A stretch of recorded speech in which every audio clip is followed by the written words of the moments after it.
Oui, je ne peux pas dire plus que ce que les autorités ont dit.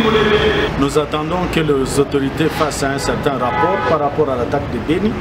Mais nous sommes en train de constater avec vraiment trop d'inquiétude que ça fait la deuxième fois en moins d'un mois que la ville de Beni est attaquée. On se souviendra qu'il y a quelques jours que la prison centrale de Kangwai a été attaquée.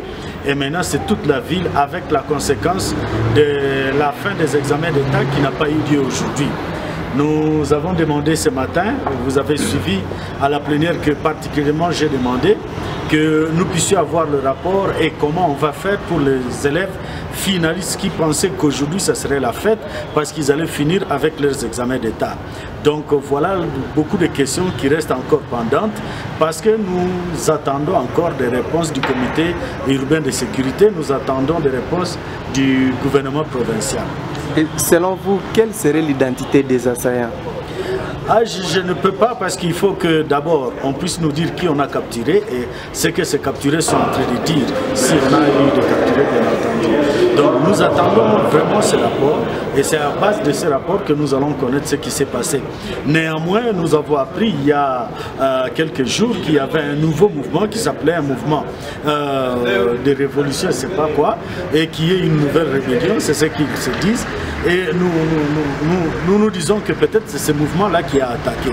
Parce que ces gens-là, ils se sont dit qu'ils n'étaient pas des Maï-Maï et que c'était une rébellion qui voulait renverser le pouvoir en place. Nous nous demandons si c'est ce mouvement-là ou si c'est un groupe Maï-Maï qui a attaqué. Une autre question, quelles recommandations vous pouvez adresser alors aux autorités, au gouvernement? Les autorités, nous encourageons d'abord toutes les autorités militaires à faire bien leur travail. Ça, c'est une première chose. Deuxième chose, nous voulons que les autorités prennent des décisions, quand même des mesures qui vont faire à ce que la ville de Beni soit protégée.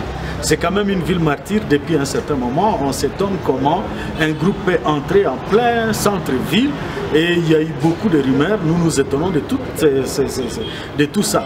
Donc nous voulons que les autorités puissent prendre ce problème à bras le corps pour bien résoudre ce problème de sécurité à Beni.